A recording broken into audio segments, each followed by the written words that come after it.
También es el momento para predicar la palabra del Señor.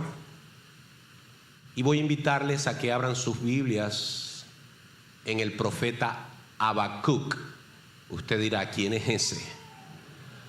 Habacuc está en el Antiguo Testamento casi al final.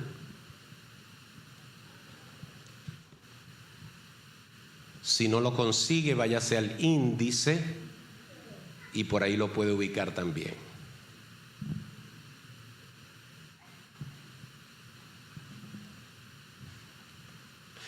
Habacuc capítulo 3.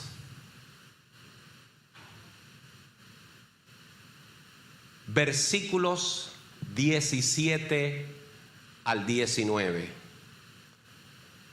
Habacuc capítulo 3, versículo 17 al 19.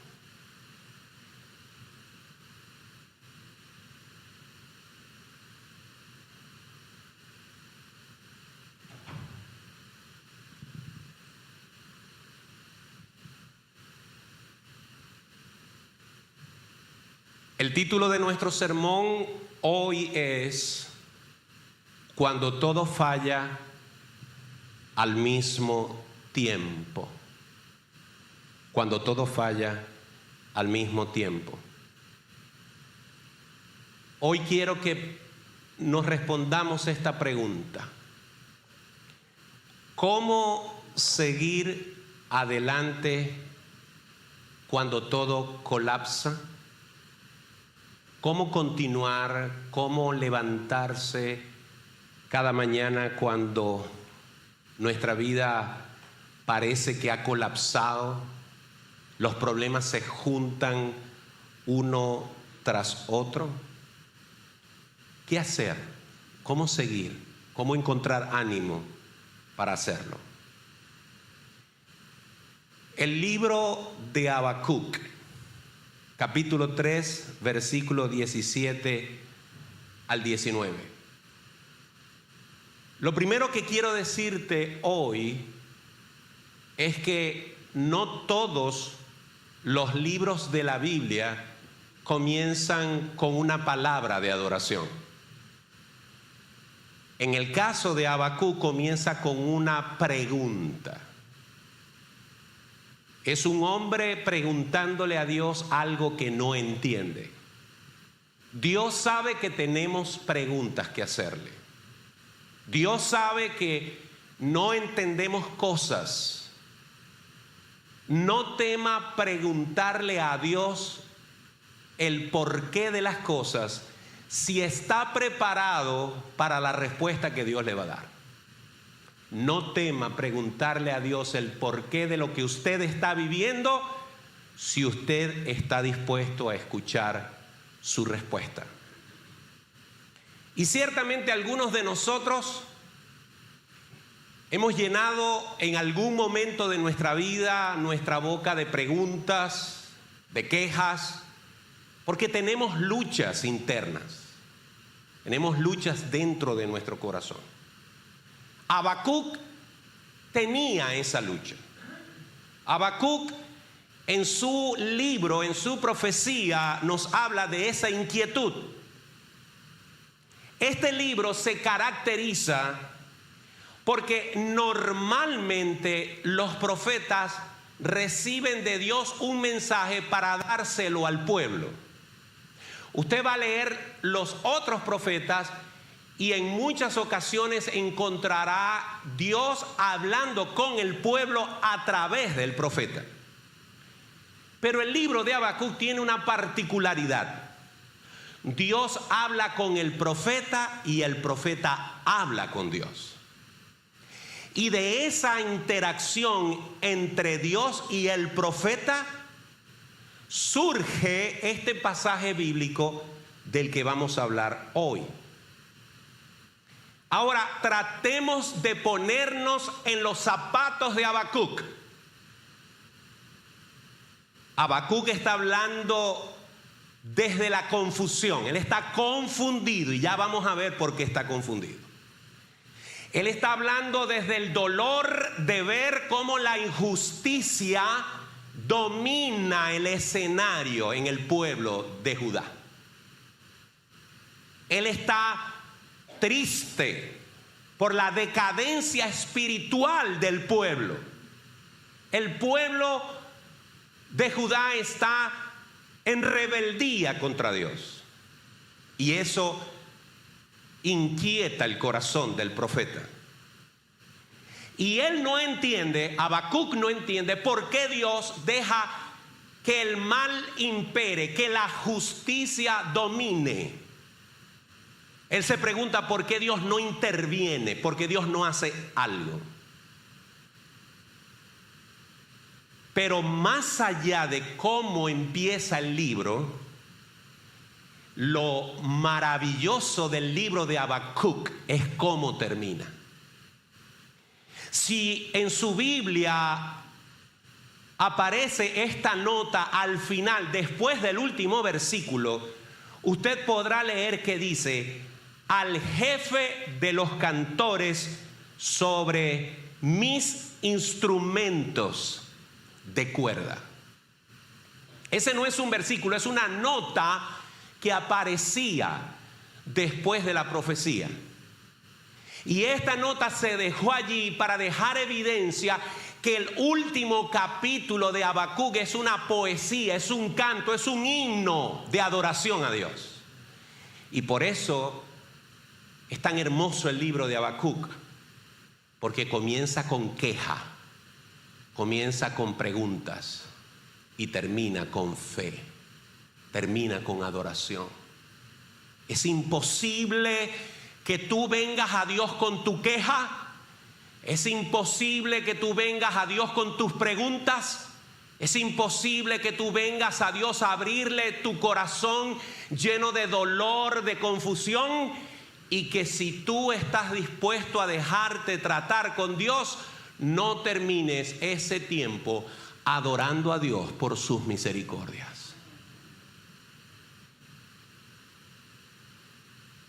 Los versículos 17 y 18 y 19 de Habacuc son una de las expresiones más sólidas y maduras de lo que es la fe del creyente. Y por eso he querido escoger este pasaje. Dios puso este pasaje en mi corazón para hablarte hoy de eso. Pero no quiero seguir adelante si no oramos primero. Amado Dios, esta es tu palabra, dulce, maravillosa, lumínica. Nos alumbra el camino en medio de las tinieblas. Nos brinda esperanza en medio del desánimo. Nos da agua viva en medio de la sed. Nos da alimento cuando estamos hambrientos. Nos ayuda en medio de la tribulación y de la desesperanza. Oh Dios, que tu palabra corra y pueda producir en nosotros el fruto que tú esperas. Dirígeme a mí al exponerla e impídeme decir mi opinión, sino la tuya. Te lo ruego en el nombre de Jesús. Amén y amén. Habacuc es un profeta menor, al igual que otros 11 profetas del final del Antiguo Testamento. Y no se le llama profetas menores y profetas mayores porque unos sean más importantes que otros, sino simplemente porque los profetas mayores como Jeremías, Ezequiel, Isaías, sus libros fueron más largos.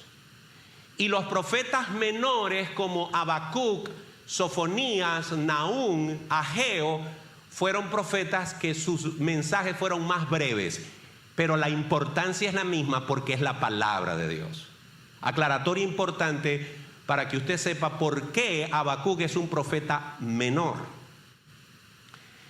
Pero como en todo sermón, es importante que usted y yo nos ubiquemos en el contexto, que sepamos cuándo, dónde, a quienes les está hablando el Señor a través de Habacuc.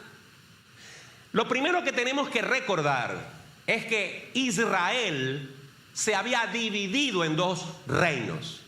Después de la muerte de Salomón, las tribus de Israel se repartieron el territorio y unos tomaron hacia el norte y otros se quedaron en el sur. Este pasaje es de un profeta llamado Habacuc que le está predicando a Judá, al reino del sur. Está inminente la invasión de Babilonia, que va a venir y va a tomar posesión de Judá. Es inminente, faltan pocos años para que esto suceda. Ya había sucedido con el reino del norte por los asirios. Y en medio de esa inminente invasión, Dios le habla a Habacuc. Habacuc habla con Dios. Israel había tenido hasta hace poco un rey llamado Josías. Los reyes judíos normalmente eran desobedientes a Dios, la mayoría de ellos, con contadas excepciones. Josías había sido el último rey bueno, justo, temeroso de Dios. Pero después de la muerte de Josías, el pueblo se vino abajo, moral y espiritualmente.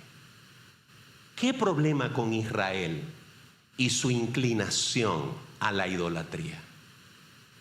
¿Qué problema con este pueblo que ha visto la mano poderosa de Dios en decenas y decenas de oportunidades y su corazón sigue siendo inclinado a adorar dioses? ¿Qué problema es nuestro corazón, hermanos? Que viendo las maravillas de Dios y sus misericordias para con nosotros, nos cuesta ser obedientes a Él. Judá, en medio de esa decadencia, en medio de esa inmoralidad en la que vivía, oprimían al pueblo. Había demasiada injusticia. Y si usted se va al capítulo 1 de Habacuc, usted ve allí a Habacuc pidiéndole a Dios una explicación de por qué Él no interviene y detiene tanta injusticia, tanta maldad. Él no puede entender por qué Dios no hace algo contra los malvados. Pero la respuesta que Dios le dio a Habacuc, creo que le gustó menos que si Dios no hubiera respondido.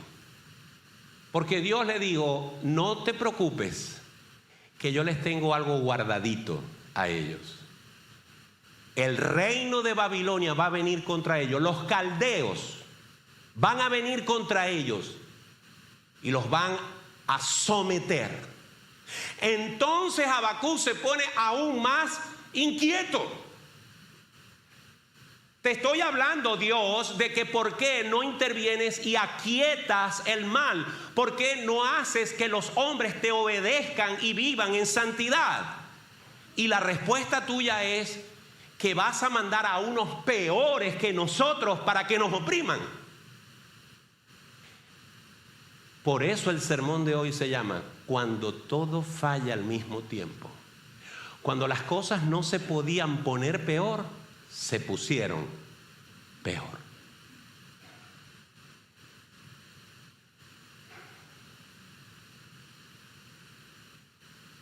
Definitivamente, Dios tiene un mensaje, y es que en medio de ese caos, en medio de esa tribulación que se avecina, el justo por la fe vivirá. El justo por la fe vivirá. Hoy quiero hablarte de 3 puntos en este sermón. El primero, el pasaje del versículo 17 nos presenta un escenario desastroso, pero un escenario desastroso para ejercitar nuestra fe. Leamos un momento el verso 17. Aunque la higuera no florezca, ni en las vides haya frutos. Las vides son los árboles de donde nacen las uvas. Ni en las vides haya frutos. Aunque falte el producto del olivo y los labrados no den mantenimiento y las ovejas sean quitadas de la majada y no haya vacas en los corrales. Ese es el escenario que nos está dibujando, presentando Habacuc. Aunque sucedan todas estas cosas, es un escenario realmente sombrío, difícil, de pobreza, de ruina. Este versículo, más que poesía, que lo es, nos está hablando de un colapso total que se avecina. Un colapso total que viene en camino. Va a suceder. Esto no habla de mala suerte. Esto habla de consecuencias por el pecado cometido. Mi querido hermano, mi querida hermana, mi querido amigo, todo lo que a usted le acontece, todo lo que a mí me acontece, que es negativo, que es doloroso, que es una pérdida, todo ocurre por dos causas. O usted se lo buscó, o Dios así lo ha permitido. El pueblo de Israel pecó contra Jehová. El pueblo de Israel una y otra vez hicieron lo malo delante de los ojos de Dios. Y Dios los castigó. Sí, Dios castiga. Sáquese ese cassette mundano de la cabeza de que Dios no castiga. Sí, Dios al que ama castiga. Si no lo hiciese, seríamos bastardos. Por eso a sus hijos, cuando hagan lo incorrecto, castíguelos, repréndalos, incomódelos, estórbelos, póngale límites, muéstreles que usted los ama y que porque los ama, los va a disciplinar.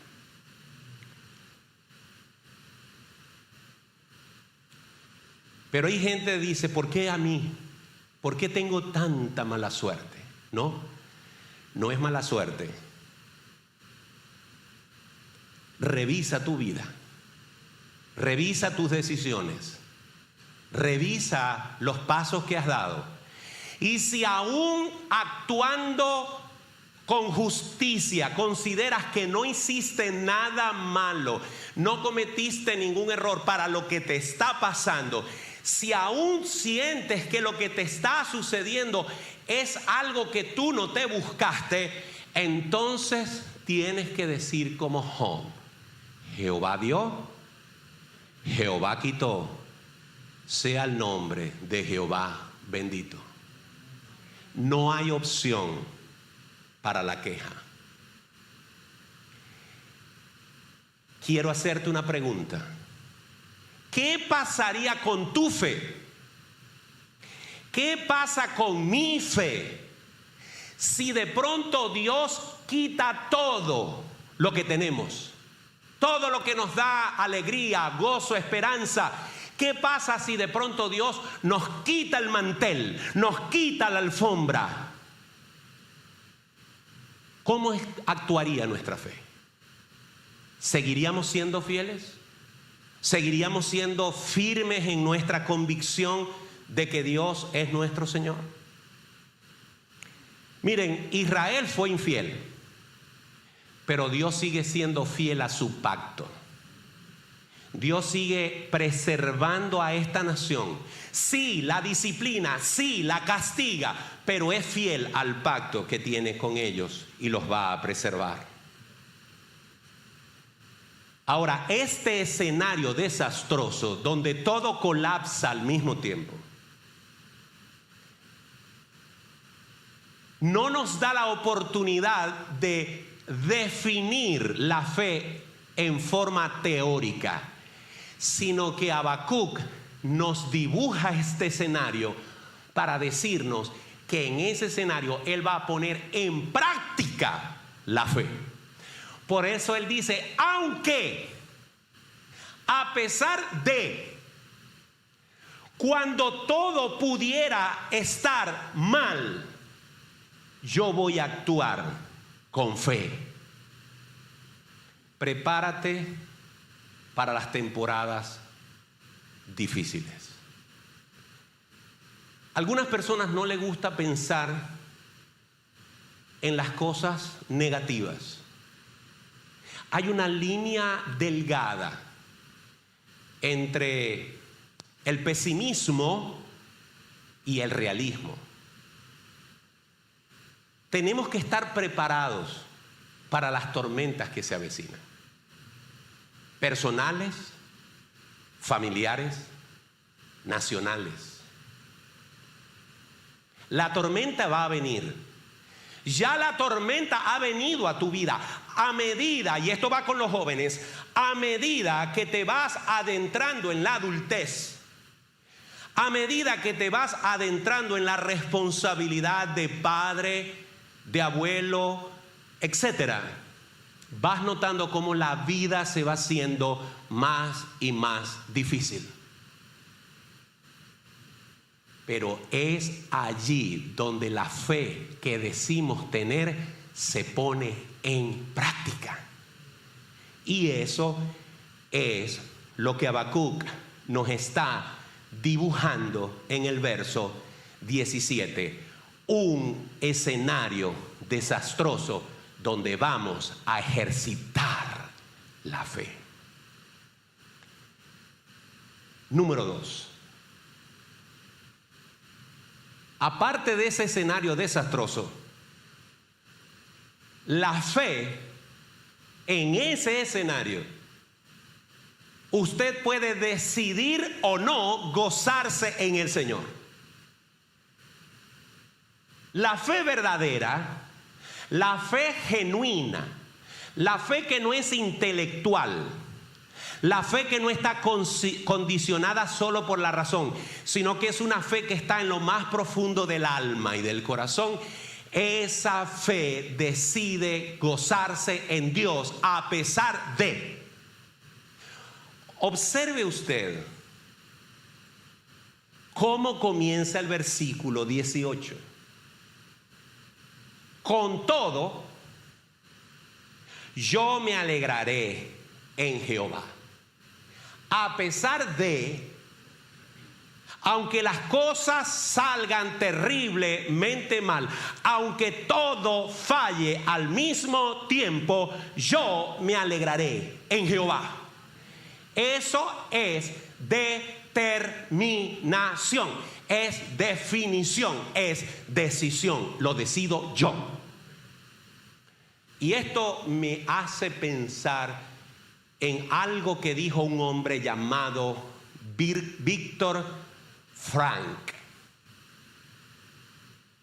Viktor Frankl era un judío de Venecia. Estuvo preso en los campos de concentración alemanes por más de 3 años.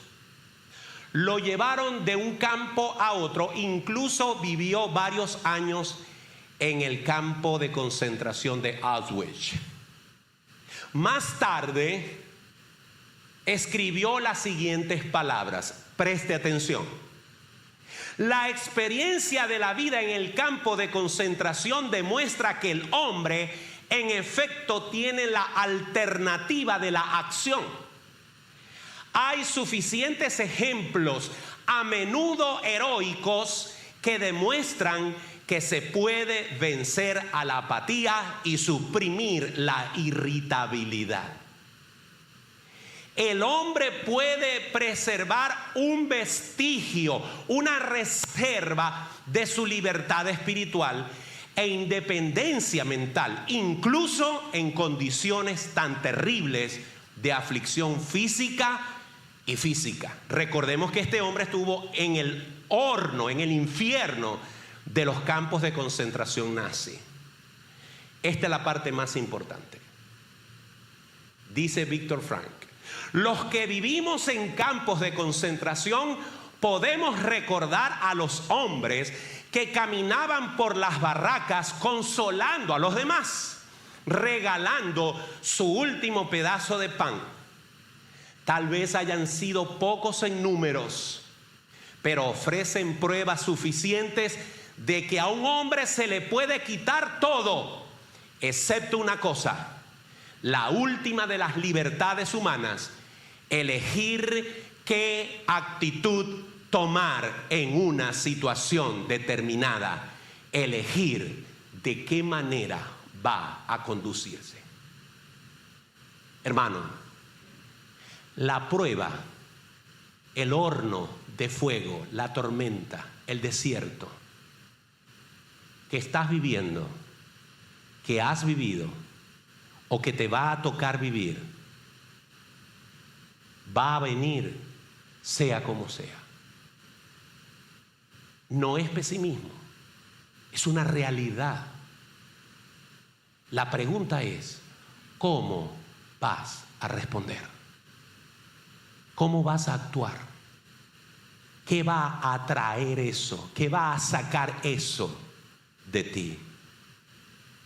Por eso notemos el contraste entre el verso 17 y 18. Aunque pase todo esto, con todo. ¿Ve el contraste entre aunque y con todo? Aunque me pase esto, aunque me pase esto, aunque me pase esto, aunque me pase esto, aunque me pase esto, con todo, a pesar de ese escenario terrible, yo me alegraré en Jehová. Tengo que resaltar eso, porque esa es la clave del sermón. Cuando usted piensa y actúa de esa manera, la fe deja de ser un sentimiento y se convierte en voluntad. Usted ha tomado la resolución de vivir espiritualmente y no por la carne. Habacuc se goza en una persona. Sí, él se alegra, pero no en él. No se alegra en el libro que fulanito me prestó, que es muy bueno para los tiempos difíciles. Él no se alegra en un himno ni en una canción. Él se alegra en su Señor. Él se alegra en su Salvador. Cuando tú conviertes a Dios en la razón de tu gozo, cuando tú encuentras en Dios aún en medio de tus lágrimas aquella noche, gimiendo por tu tristeza y tu dolor, por tu circunstancia que no le ves salida, aun cuando en medio de esa triste circunstancia tú consigues que Dios es tu consuelo, Dios es tu gozo, tu fe ha madurado, tu fe ha crecido, tu fe ha logrado empezar a tomar cuerpo, solidez. Observe que Habacuc no niega la realidad. Habacuc no dice: declaro que todo me va a salir bien, decreto, ato esa palabra, todo me va a salir bien, rechazo. No, él no dice eso. Muchos aplican esta metafísica evangélica. No.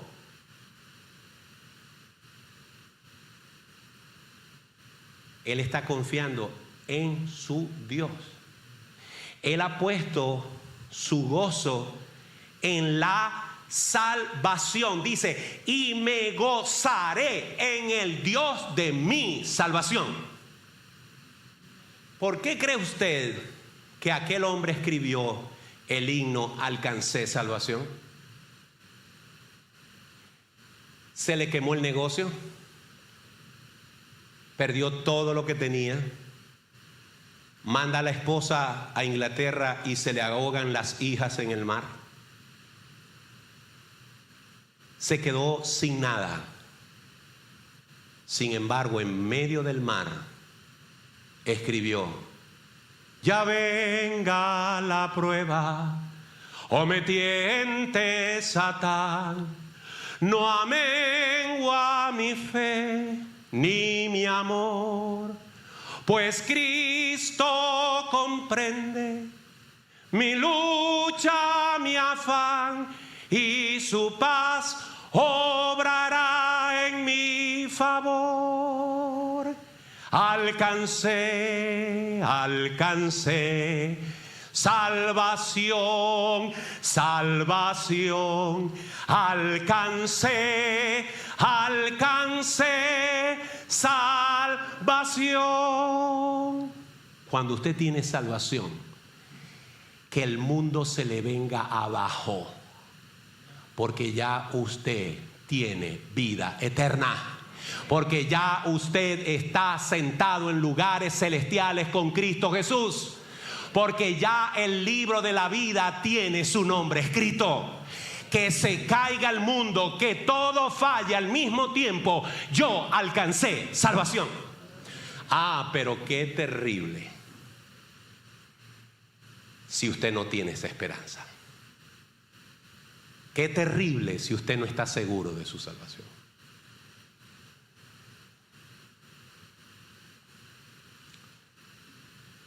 Mi hermano Javier Portillo le puede contar el desierto que ha vivido en estos últimos años. Él está escribiendo un libro que no lo ha publicado porque su historia, su desierto no ha terminado. Quienes conocen a Javier, mi hermano, saben de qué estoy hablando. Y él en su email, su firma del email, tiene esta frase: si descubres que Dios es lo único que tienes, entonces tienes todo lo que necesitas.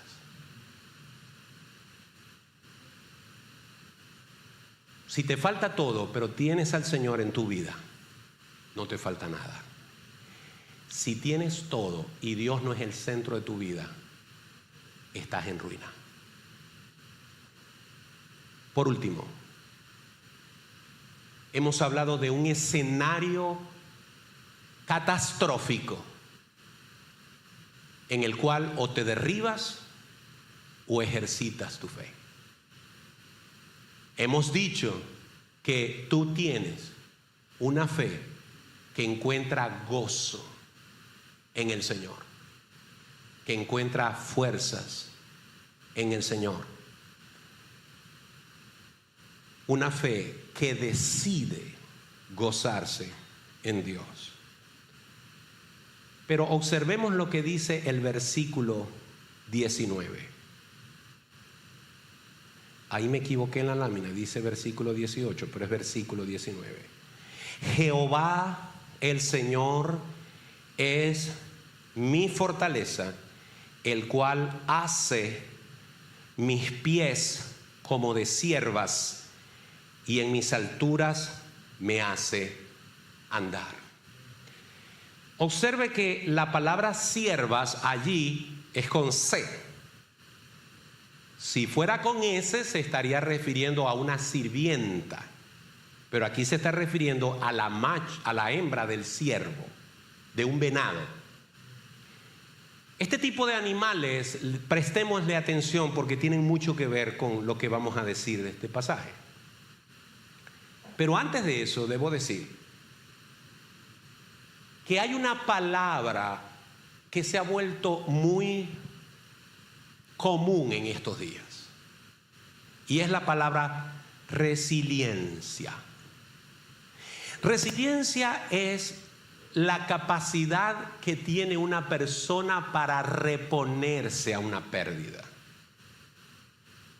Y humanamente hay gente que puede practicar esto y conseguir fuerzas cuando parece que todo se ha acabado. Pero cuando todo falla al mismo tiempo, la historia es distinta. Habacuc nos ha descrito un escenario terrible en el cual no va a haber qué comer, no va a haber qué sembrar, no va a haber economía, no va a haber absolutamente nada. Y aunque el texto no lo dice, sabemos que eso fue el resultado también de la opresión de un reino que luego vino y arrasó con el imperio o con el reino de Judá. Es un escenario terrible en el cual tu resiliencia humana no te va a alcanzar. Solamente las fuerzas que vienen del Señor serán lo que te sostiene. Por eso necesitas una relación personal, diaria, constante con Dios. No puedes tratar tu relación con Dios como algo que haces de vez en cuando, esporádicamente, cuando las cosas no están saliendo como yo quiero. Tienes que estar con Dios en las buenas y en las malas.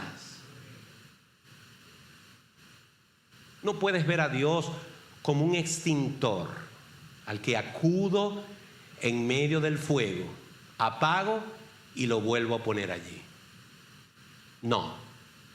Jehová, el Señor, es mi fortaleza, el cual Dios hace que mis pies sean como el de las ciervas, el de los venados, y en mis alturas me hace andar.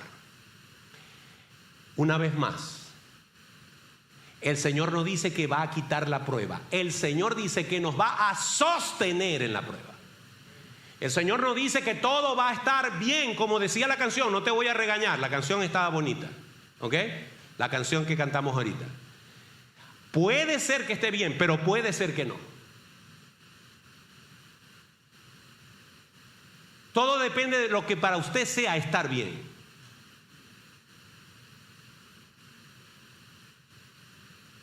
Lo importante es que usted sepa que cuando usted está en medio de la prueba, Dios lo va a sostener y lo va a llevar a un nivel en el cual la prueba va a estar debajo de usted. Los ciervos, los venados, las cabras, tienen la capacidad de poderse subir a lugares increíblemente difíciles. Por eso este pasaje, el cual hace mis pies como de ciervas y en mis alturas me hace andar, no solamente está aquí, también está en el segundo libro de Samuel. Y también está en el libro de Salmos, capítulo 18. Y en los tres contextos, lo que está diciendo el pasaje es: aún en medio de las circunstancias difíciles, Dios me permitirá subir a las alturas y desde las alturas contemplar mi prueba y decir: Dios está conmigo. Desde lo alto, la prueba no desaparece, pero ya la prueba no te domina. Ya la prueba no tiene esa opresión en ti que te hace sentir que no vale la pena continuar. Por el contrario, te eleva. Por eso dice Habacuc: en mis alturas me hace andar.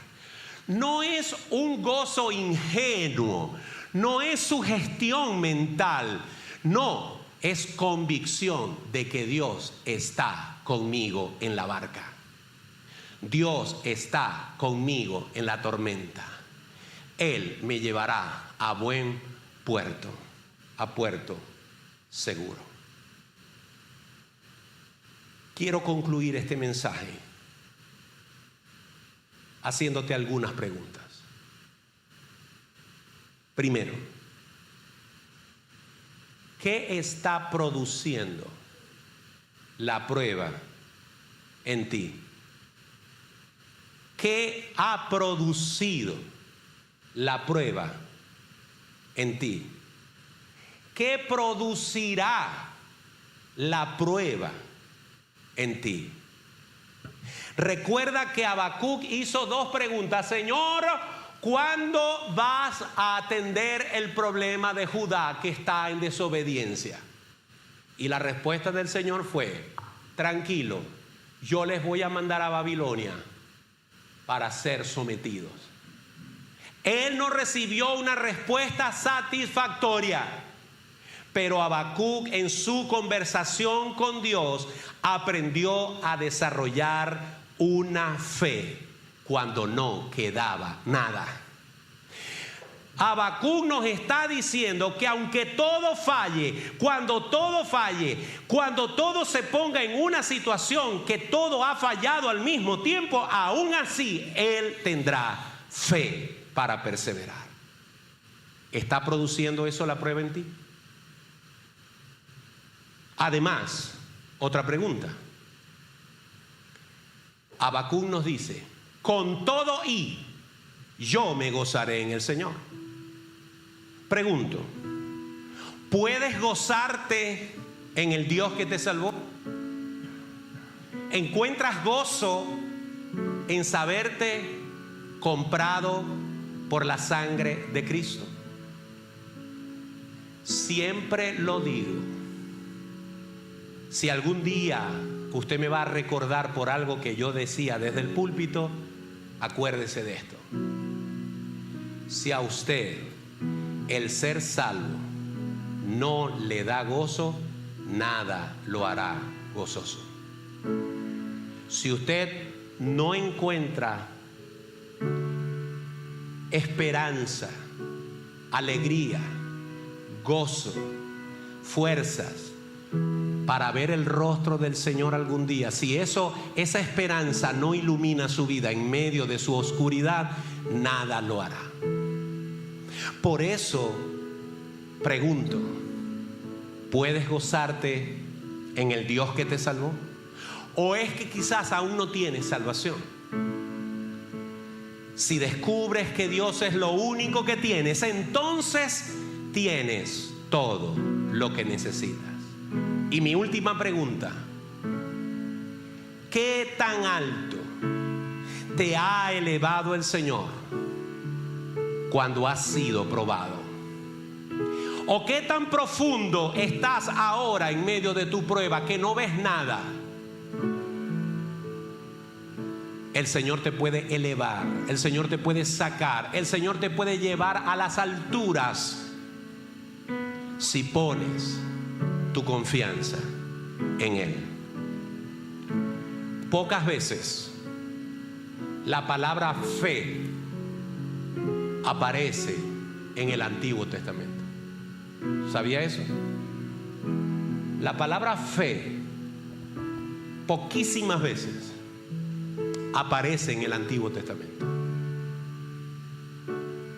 pero en Habacuc aparece una vez: el justo por la fe vivirá. ¿Y sabe qué es más interesante? Que en el libro de Romanos el apóstol Pablo hace referencia a esa expresión de Habacuc. En la carta a los Gálatas, el apóstol Pablo hace referencia a esa expresión de Habacuc: el justo por la fe vivirá. Y el autor de Hebreos, que no sabemos quién fue, hace referencia al profeta Habacuc. ¿Sabe por qué? Porque al final del camino, al final de la historia, al final de este recorrido, lo único que nos va a sostener es nuestra fe en Cristo. Lo único que nos va a mantener de pie en medio de la tribulación y de la prueba y de la desesperanza es saber que Dios está conmigo. Y la Biblia dice que si yo estoy en las manos del Señor, nadie, absolutamente nadie, me podrá apartar de su mano poderosa. Y si a usted no le alegra eso, nada lo hará. Pongámonos de pie.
Inclina tu cabeza, cierra tus ojos.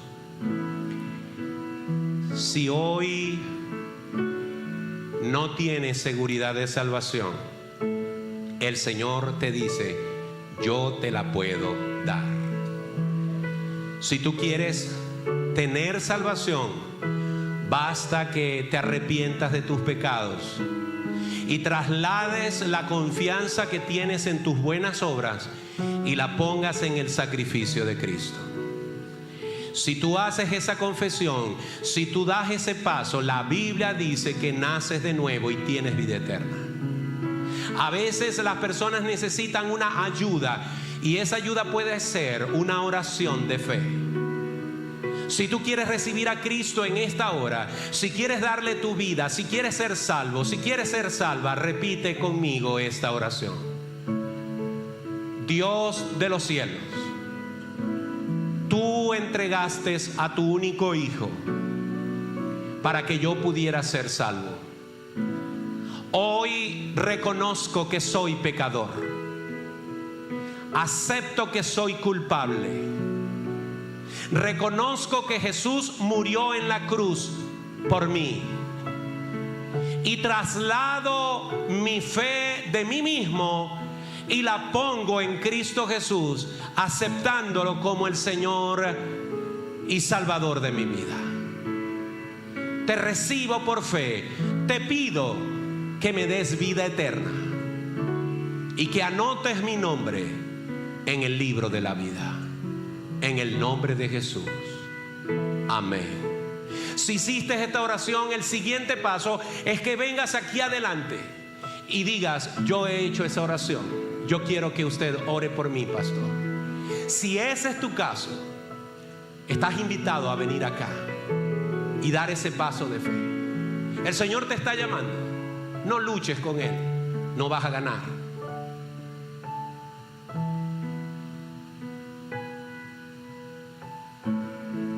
Siempre ruego al Señor que puedas tener una nueva oportunidad. Dios te ama, pero la Biblia dice: solamente los valientes arrebatan el reino de los cielos.